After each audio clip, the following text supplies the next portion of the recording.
20 years ago, in the quiet expanse of Cody, Wyoming, a man named Travis McAllister walked out onto his ranch and was never seen again. No struggle, no witnesses, not even a track in the dirt. One minute he was feeding his horses, the next he vanished, leaving his family frozen in fear. Detectives zeroed in on his wife. Her timeline was shaky, her alibi cracked, but without a body, the case collapsed. It didn't just go cold, it went silent.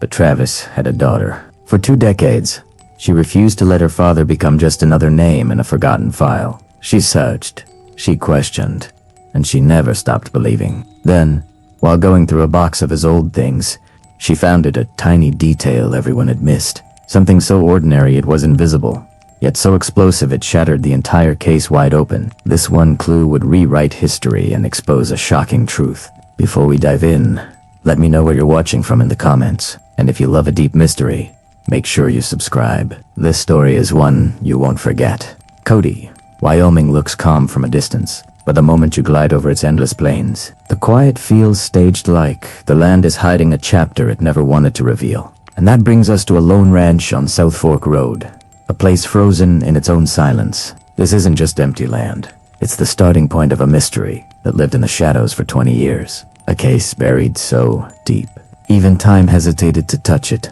Travis McAllister started that morning like he had every day for 20 years. Coffee boiling on the old stove, boots hitting the dirt before the sun even cleared the ridge. He checked the fences, whistled at the horses, and scribbled a quick note for his daughter on the kitchen table. Nothing dramatic, nothing unusual. But if you pause on that scene just for a second, you start to feel the tension hiding under the routine. Travis wasn't a man who scared easily, yet something in his movements looked rushed, distracted, almost like he sensed a storm coming. And that's the part investigators missed. His last morning wasn't ordinary. It was a warning disguised as routine. What happened next turned a quiet ranch story into a 20-year puzzle. Travis's truck sat in the yard, engine off, door cracked open. His hat lay in the dust like it slipped from his hand mid-step. His coffee was still warm, untouched. No footprints leading away. No tire tracks showing where someone might have gone. It was as if the earth swallowed him whole. But here's the part that never sat right with detectives. Travis left behind things he never forgot. His work, ledger, ease, gloves, even his radio. A rancher doesn't walk off without his essentials. So the question becomes, was Travis taken, or did he meet someone he trusted enough to approach without fear? Every clue from that day whispers the same message. This disappearance wasn't random. It was planned with precision. In the days that followed, Cody split down the middle. Some believe Travis wandered off after trouble he never shared. Others pointed fingers at the people closest to him, especially when the timeline didn't add up. His wife's statements shifted. His brother kept details to himself. His daughter refused to believe any version that painted her father as a runaway. Rumors spread across feed stores, cafes, and barn aisles, each theory louder than the last. But one truth remained. The community didn't know who to trust anymore. And when trust collapses in a small town, every secret becomes a potential clue. Detective Ryan Hall never liked the word impossible. When the McAllister file resurfaced, he saw what others missed: gaps in the statements, evidence that didn't line up, and a timeline built on assumptions instead of facts.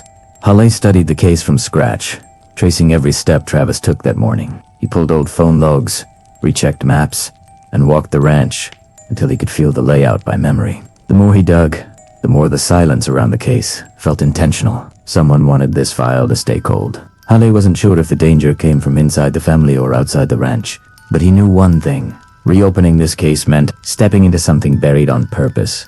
The breakthrough didn't come from evidenced rooms or archive reports. It came from Travis's daughter, Emily, searching an old tack box she hadn't opened since she was a teenager. Beneath faded halters and cracked leather straps, she found a weathered notebook wrapped in her father's bandana. Inside were pages of land sketches, handwritten coordinates, and a list of names she didn't recognize. Some were crossed out.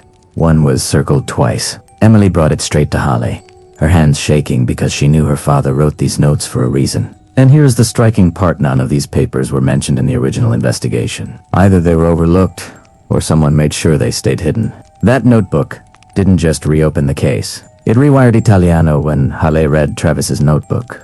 Something shifted. What looked like simple ranch sketches were actually coded references, tied to old land disputes, off-the-record deals, and names connected to a local developer who vanished from the spotlight years ago. Halle remembered that developer's case went cold the same month Travis disappeared. That overlap wasn't the coincidence. It was a pattern hiding in plain sight. The deeper Halle went, the more the investigation became personal. Not because he knew the family, but because he recognized the signature of careful edits, disappearing documents, and testimonies crafted just enough to mislead. 20 years after the fact, Halle felt the same pull he did as a rookie.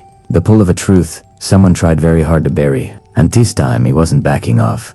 Inside a locked drawer in Travis's old workshop, Halle found something that shouldn't have existed anymore, a slim black ledger wrapped in a strip of canvas. It wasn't ranch accounting. It was a record of off-the-books land exchanges, unregistered leases, and transfers made through shell buyers who didn't even live in Wyoming. At first glance, it looked like sloppy bookkeeping, but Halle noticed the pattern instantly. Every land entry matched the locations Travis had drawn in his notebook, and each transaction pointed to pressure placed on ranchers who owned prime grazing territory along South Fork Road. Travis was caught in the middle of a scheme much bigger than rumors ever suggested. But here's the twist that flipped the investigation. One transaction was dated the exact morning Travis vanished. Same day, same hour, same coordinates he marked in his notes. That ledger didn't just implicate someone, it confirmed Travis discovered something that made him dangerous to the wrong people. It wasn't just a disappearance anymore. It was motivated with a ledger in hand. Halle returned to the ranch to search the property with fresh eyes. The soil patterns behind the hay silo didn't match the rest of the yard. Ground looked disturbed, even after 2 decades. A forensic scan confirmed something solid beneath the surface metal. Wiring and a void large enough for a crawl space. Halle ordered a discreet excavation, and what they uncovered changed the investigation completely.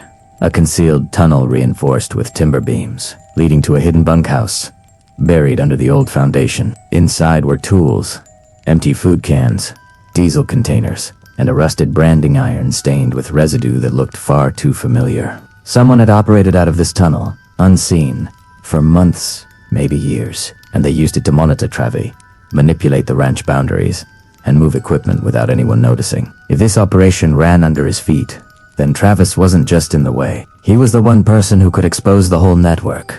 Just when the investigation reached momentum, a tip came in claiming Travis was spotted in Montana days after his disappearance. Grainy footage from an old hardware store showed a man with similar boots, build, and stance. The resemblance was strong enough that officials in 2005 treated it like a breakthrough. Halle pursued it anyway, cross-checking timestamps, receipts, and vehicle logs. But when the enhanced video came back, the truth landed hard. The man wasn't Travis. It was a ranch hand from a neighboring county who'd passed through town at the wrong time. The entire lead was noise, amplified by desperation, and chasing it wasted crucial hours. Halle needed to focus on the ledger in the tunnel. For a moment, the case slipped back. Toward cold. Emily reached her limit. For 20 years, she carried the weight of her father's disappearance, and every new detail Halle uncovered twisted that burden tighter. Learning about secret tunnels, hidden deals, and falsified statements forced her to confront a truth she never wanted to face. Someone close to her family knew far more than they ever admitted. Emily questioned every memory, late-night arguments she overheard, strangers her father avoided, and the way her mother froze whenever Travis's enemy came up. The investigation wasn't just reopening wounds, it was rewriting her childhood. Standing on the porch of the ranch, she realized she might not be ready for the truth, but she couldn't turn away now. If justice was finally within reach, she would see it through no matter who it exposed. Halle turned to technology that didn't exist back in 2005. A forensic team extracted data from Travis's old flip phone SIM card, something early investigators wrote off as useless. Hidden inside were 3 deleted messages, all sent the night before he vanished. The sender was an unregistered number, tied to a temporary tower that operated for less than an hour. The messages were short, but devastating. Coordinates, a time, and one sentence.